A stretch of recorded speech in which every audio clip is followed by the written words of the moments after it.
Hello, seventh graders. How you guys doing? I thank you all so much for just being able to be and taking the initiative to do your work. It means a lot. So I'm very appreciative of that. So what I want to do is this. I want to take a moment to go over your review packet with you. I'm not going to go over the whole thing, just the even numbers, just that way you can check your problems that you've done so far. Your test is tomorrow. The actual original copy was a hard copy, but I did take time to create a digital copy or online version as well. So I will put up both tomorrow. So if you feel like you're better at just printing it out and then taking pictures of it, uploading it, fine. If you want to do the online version, great. Now, keep in mind the online version is not all online. There is still a need to upload pictures of some of your work. So I would recommend you watch the video I put out. And that, and Alicia, she's one of the ones that commented that I put it up. So just look for maybe her name somewhere and you'll see that that's the video. And that way you could learn how to upload pictures from your phone, right? Or from a computer, whatever device that you're using. I want to make sure it's, works best for you. Please, if you have any questions tomorrow, 10 to 11, I'm going to be on Google Hangout. I'm going to send the link, remind you on Remind, as well as send the link on Google Classroom. That way you could ask me any questions that you have. Now, if you don't have the Google Classroom app, I would recommend you go and download it. That way you stay informed as to when Mr. Wilford's putting up stuff or when any of your teachers are putting up anything. Now, today is Tuesday. I know tomorrow the district will send out a full phone call, email to all parents regarding Google Classroom's use and any other online portal that other teachers are using.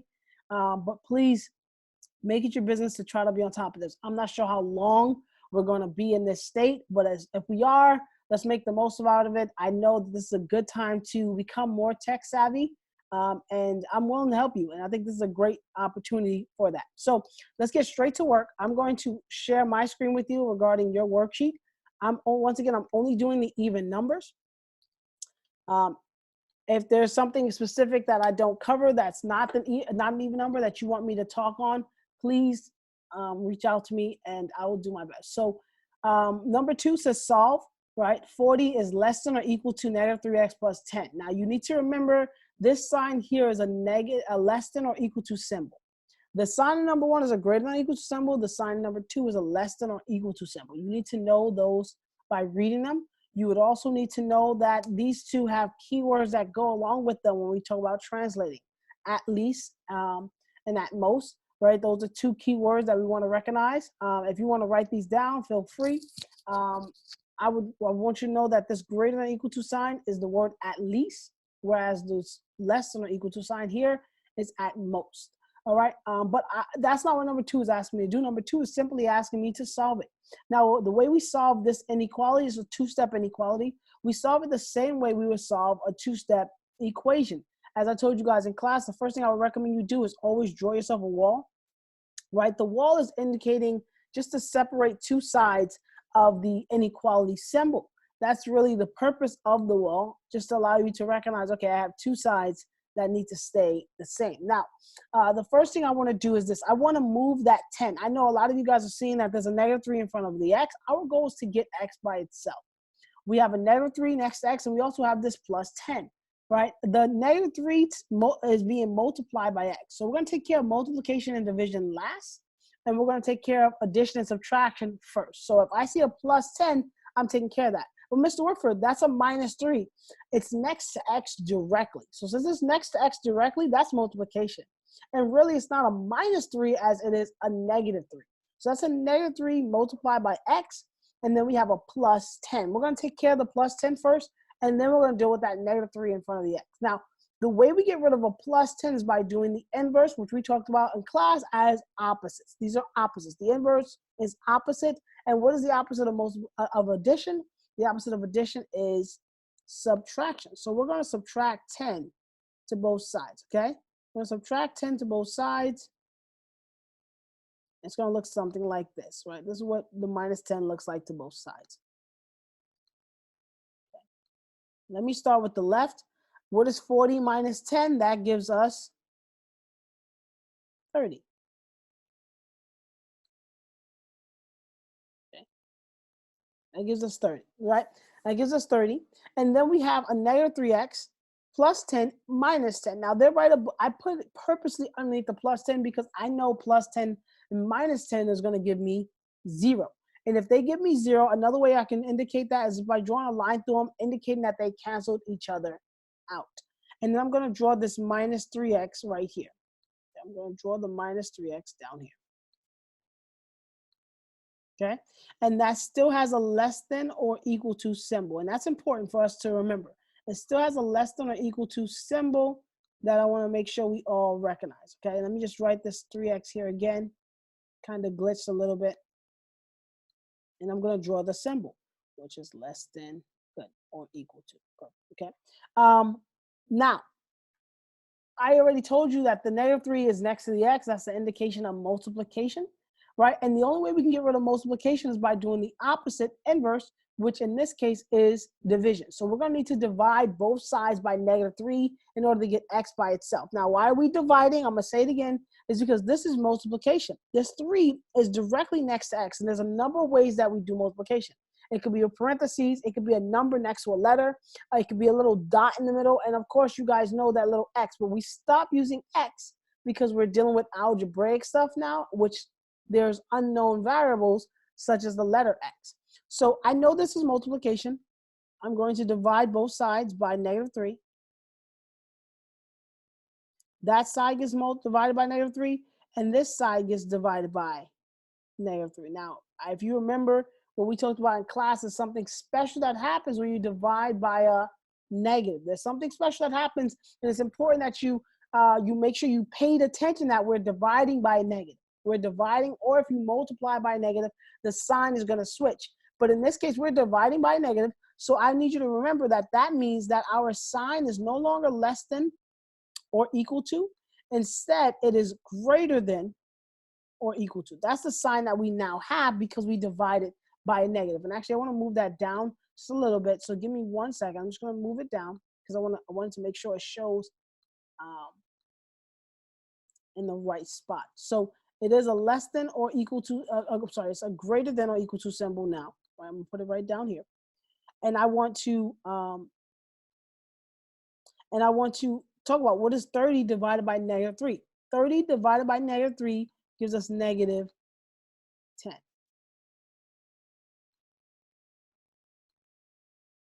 Okay, and then negative 3x divided by negative 3, those cancel out, which is our goal, right? Negative 3 divided by negative 3 is 1.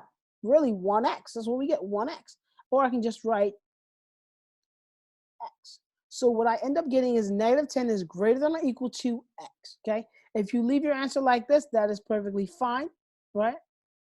Or you could say, okay, I can think about this a little bit differently if I just switch everything around. I can put the x first. X first. Instead of a greater than or equal to sign, I can make it a less than or equal to sign. But why mess with it? Because the less than side was facing x originally. So I want to make it where it still faces x. And then negative 10. Okay. All right.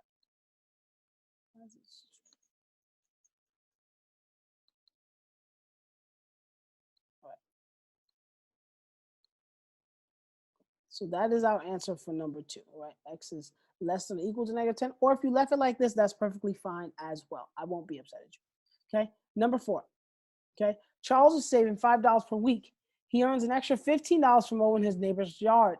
How many weeks will it take him to save at least $75? Now, this is important because you have to write the word problem. On your quiz, on your test tomorrow, you'll also be asked to write the word problems. Not only write the word problems, then you have to solve them.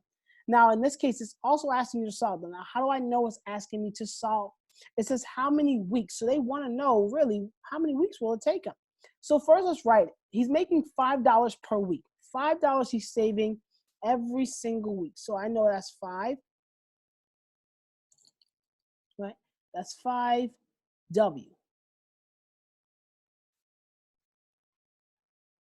Okay. 5W. He also makes an extra $15. So that's a plus 15, right? Plus 15 that he has there. Is it glitching on me? Yeah. Right. So it glitched a little bit. Oh, this is a brand new tool I'm using. So I'm just trying to see how it works if I was to use it in real life. Maybe I gotta check to see what's taking up so much speed on my laptop because it's slowing it down. Maybe it's not plugged in. That's probably what it is. All right. So plus 15, right?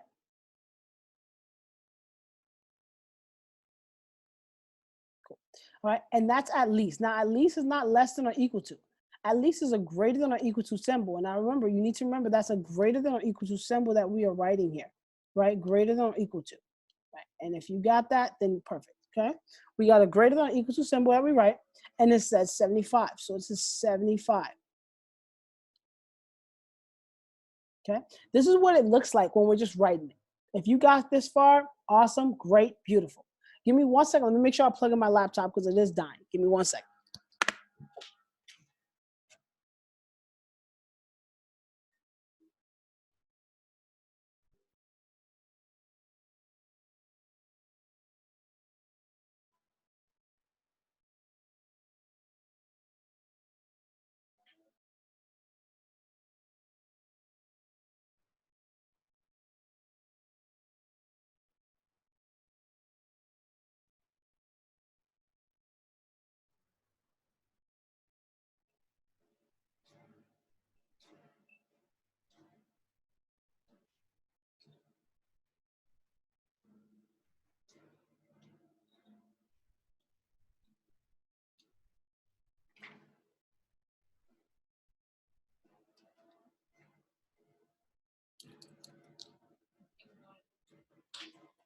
Huh? It's going all right.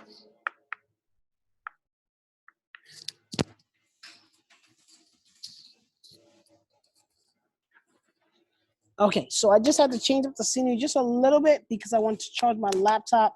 It was moving a little bit slow because of the battery dying and because I probably have 1,000 apps open as well. But I'm recording, but no. What I want to do is this. I want to, we need to now solve for W, right? Because they're asking us how many weeks will it take to save at least $75? So how many weeks will it take for us to save $75? We are going to then make sure we move the 15, just like we did earlier, right? I'm going to recommend you draw the wall. That's the first thing I would recommend you do, right? After you draw your wall, then you want to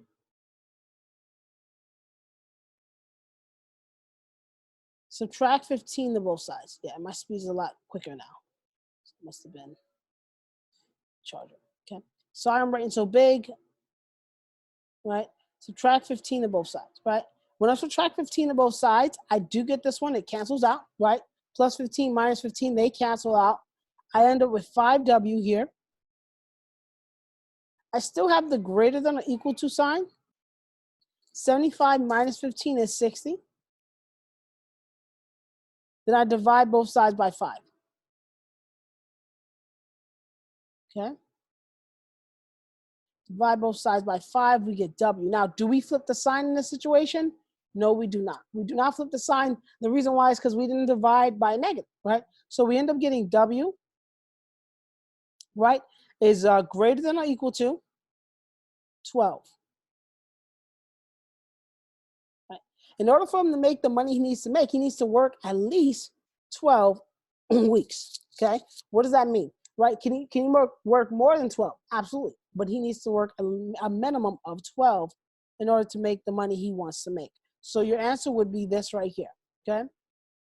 That'll be your answer. W is greater than or equal to 12, okay? Once again, the biggest step that you guys are gonna have to create is creating the equation. That's the part that a lot of you are gonna struggle with, is actually writing the inequality rather from this paragraph, right? Recognizing 5 per is multiplication. Per is multiplication. So 5 times W, weeks. He earns $15 extra. That's extra money. So I added 15 there. I see the word at least. That's my key word here. If they didn't have the word at least here, I probably wouldn't have put this sign.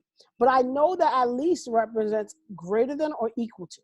Right? If you need to write that down and write that down somewhere, write it down in the corner, write it down in your notepad. The beauty about your test tomorrow, it's kind of like open book. I mean, I don't have right now I don't have the ability to limit you to that field. I can make it timed. However, because this is a new field, I'm not timing it. I'm not putting a time limit on when you start it, when you can finish. But I want you to know that you should be in a place where you know how to write it as well as solve it. And you do have additional assistance from your notes that you're writing down, okay? Let me go over 6 and then 8 and then 10. 6, write the inequality write this inequality. There are at least 35 boys on the football team, right? This is not one where you have to solve. All you have to do is recognize there's at least the amount of boys on a football team are 35. So what does that look like, right? What does that look like? That looks like, let me just put boys, B. The word at least, we know, as I just finished telling you, is our greater than or equal to symbol, right? Greater than or equal to. So there is at least, and let me actually clean this up. It looks a little weird.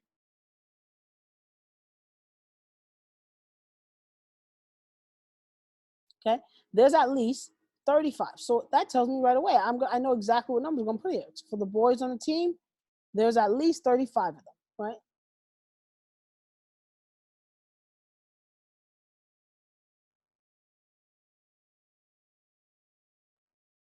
Okay, and just like that, okay? So that's how we actually write it down. That's how we, recognize that one. That was not anything solving it. It's just telling you this is this, and that's how you write it, okay? Number 8, field trip. 18 students rode in cars. 18 students, they were driving in cars. We know 18 were in cars, right? They're not asking us, I'm gonna keep reading, and the rest filled 5 buses. So they don't want to know how many in each car, right? They want to know how many students were in each bus. So I know there are 5 buses. So I'm gonna write 5 buses, right? I'm gonna write a B as I'm representing the letter, the actual variable buses. How many students per bus? There were 5 buses, but I don't know how many students were in each bus. So I need to figure that out. They want to know how many students were in each bus, right? I know that 18 rode in cars, so 18 students filled up cars.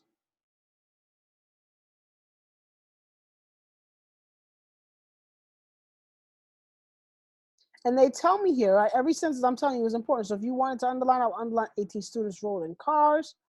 I would underline the 5 buses that were filled, right? They want to know how many students were in the bus. So I know I'm solving for B, right? How many students were inside of each bus.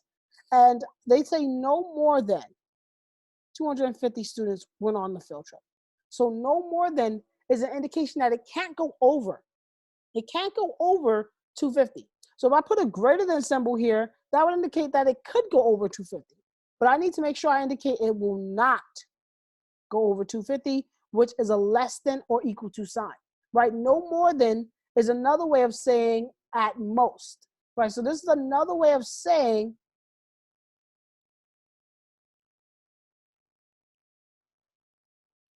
at most, right? So if I see the word no more than, I'm thinking about at most. Now, we did fill out a nice chart in class, and I gave you that table to recognize what words go with what symbol. I would use that if you still have it. That way you could be able to identify, okay, that word means that, right? So 5B plus 18, no more than 250, okay? They're not just asking that you write this equation. They want to know how many students. So that means they want you to solve for B. Once again, draw your wall. We're getting rid of additional subtraction first. This was a plus 15. That was a plus 18. Up here, we had a plus 10. We got rid of that first. In this case here, you're going to get rid of that plus 5. In this case here, you're going to get rid of that minus 2, right? And we're going to use the inverse to get rid of them. So subtract 18 of both sides here. Okay. Subtract 18. All right, let's start on this side. 250 minus 18, that's an 18, right? 250 minus 18 is going to give us 232.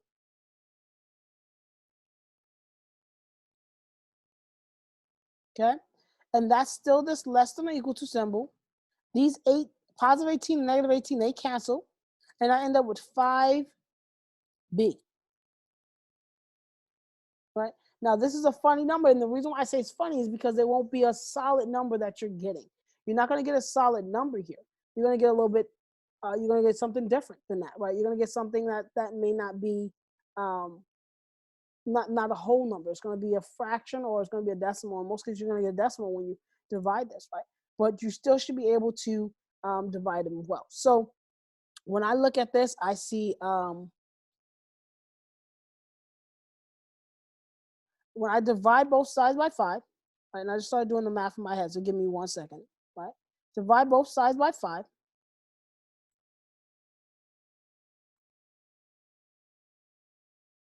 Okay. And if I were to think about dividing, this would just give me B is less than or equal to. Now, we don't flip the sign because we didn't divide by a negative. We didn't divide by a negative, so we still have this sign, less than or equal to. I'm sorry about all this glitching. I'm going to erase that. When I divide this, I end up getting 46 and something, right? 46 point something. Point something. All right, and I'm going to double check that in a second to make sure that is 46. Let me actually just go and erase this over here. Okay.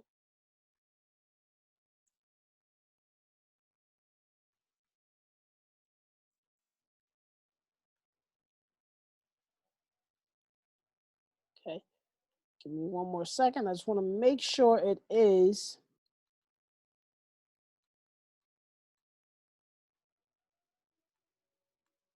46.4. Okay, so 46.4 is what we get. 46.4.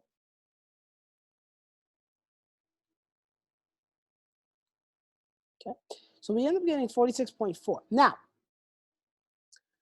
they want to know how many students were in each bus. Can I say 46.4 students were? No, because there's no such thing as a 0.4 student. So if it has to be less than or equal to 46.4, I'm going to say that there were 46 students, right? And you can write a sentence if you wanted to here, and with the understanding that you understand what they were asking. You can write 46 students, right, per bus. And that would make sense based on your mathematics, right? Based on what you did, there's 46 students that rode each bus, and boom, bada bing, bada boom, okay? So that is how we go to calculate this. And let me go to number 10. I believe number 10 is the last one we're going to do, because I think there was what, 11 or 12? Oh, no. Think about your test. I'm so sorry. Okay, so number 10. We have t is less than or equal to -1. Here they're asking you to graph it, right? You have to graph. You have to graph as well on your test as well. So this number line has no numbers on it. Now on your test, you have to create the number line yourself. I'm not creating it for you. My recommendations for you when you think about a number line is remember how to put the numbers in the right spot, right? I think I showed you guys in class, take the number that they're telling you, right? And make that the center number. So here I'm going to make this one -1, okay? I need to remember what numbers are bigger than -1, what numbers are less than -1. Do not put -2 here, because -2 is not bigger than -1. There should be 0, 1, 2, 3, 4. Okay? Those are numbers here. On this side should be -2, -3, right? -4, and etc. Okay? So this is how the number line should look. And if you need help with your number line, I would definitely recommend you practice writing them out. Also go on Delta Math and do your old Delta Math homework assignments. Okay, now I have to graph this. I see this as less than. Now that kind of looks like an arrow, and it kind of looks like it's pointing to the left, right? To this direction here. If it looks like it's pointing to the left, that means I'm going to definitely draw my arrow in that direction. I draw a circle over -1 because that's where I should be starting. Now, is that circle closed in or is it an open circle? It's a closed in circle because it has an equal to sign underneath it. So it's a closed in circle. So I'm going to just shade this in. I'm going to shade this in to make sure it's a closed circle. Then I'm going to draw my arrow in the direction that I need to draw it. So it goes over here. I'm going to draw an arrow indicating that it keeps going on and on from there. Okay? Number 12. Now pay attention. If we were to divide by a negative and I ask you to graph it, keep in mind if you divide by a negative, you flip that sign, that means the arrow is going in the other direction. That's very important, especially for your test tomorrow. Okay? Now, 12 is telling us to solve it and then graph it. Now, this is important. If we look here, we have x. This is division. That's a fraction bar. X divided by -2 is greater than 4. In order for us to get rid of division, we need to do the opposite, which is multiplication. So I'm going to multiply both sides, right? And I'm going to just use that little dot by -2. I'm going to multiply both sides by -2. Now remember the rule. It said if you multiply or divide by negative. So even if you multiply, you have to do what? If you divide it by negative, you have to do what? This is an important fact. This is the reason why I'll keep reiterating it, because it's the major thing I know a part of the test that I'm giving you tomorrow that you need to make sure you know. There aren't a lot of questions. There are only 11, but I do know this shows up probably about 3 times on that test. Okay, when I multiply both sides by negative, I have to flip the sign. So x is less than, right? And I have x by itself because whenever I have I'm multiplying both sides by -2 and it's on the bottom, it's an opposite. It's going to cancel out, right? It's going to cancel out because it would really look like this. It would look like -2x all over -2. This is what it would look like, right? It would look like -2x all over -2. What's going on here?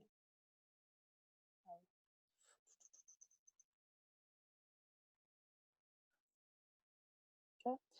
And we should be able to recognize that -2 divided by -2 gives you 1, and you end up with 1x. And that's the reason why I have x by itself. The sign changes. It's no longer greater than, it becomes less than. And then I have a -8. Okay? This is important. If you didn't do this right, you're going to draw the arrow in the wrong direction. Okay? So I start up by writing what the answer was in the middle. -8 goes in the middle here. Then I have what's greater than -8. Not -9, -7, then -6, -5, and so on. Sorry, it's supposed to be a 5. I don't know why it's glitching. Right. On the other side is -9, right? -10, and so on, right? So these are your numbers, and you should be able to make them a lot cleaner than I'm making them. I'm adjusting to the new technology I have, as well as you know, the marker here is a lot thicker. I haven't figured out how to make it thin like we use in class. Okay, so -8. I do an open circle. Now, why an open circle? Because it doesn't have a line underneath it. It doesn't have a line underneath it. I know the arrow would have flipped. If you didn't flip your arrow, you're going to draw it the wrong direction, but you should draw it to the left. Okay? And mine just glitched again.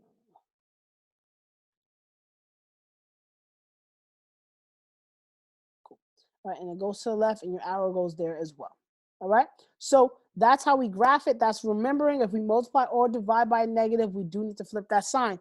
Let's do one more. Now, number 14, I didn't give you any of these on your test, but you should be able to handle these either way as well. Right, there's 2 ways to do it.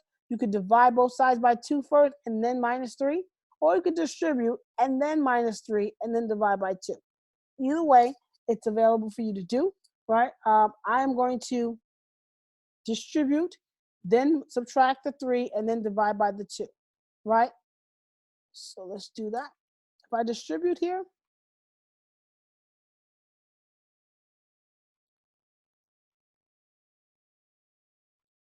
now if I'm going fast at all, the beautiful part about it being a recording is you can pause it.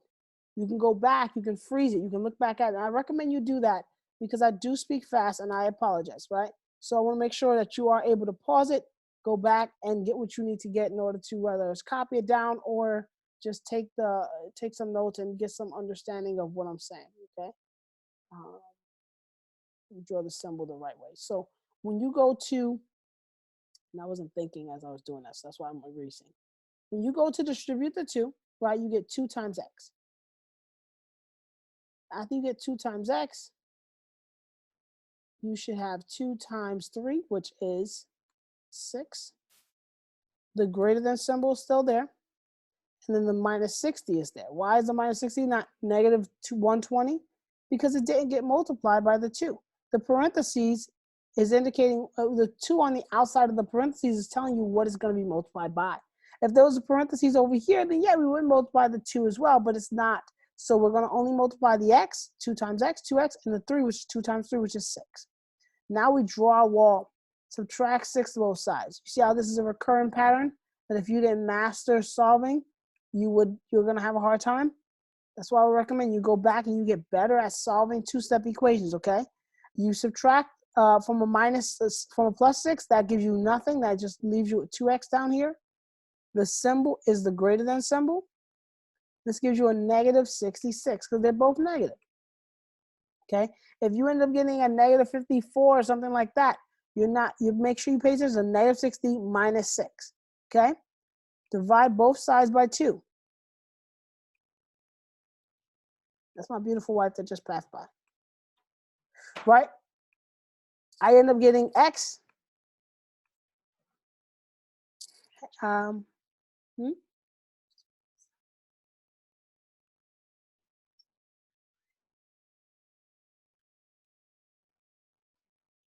Cool.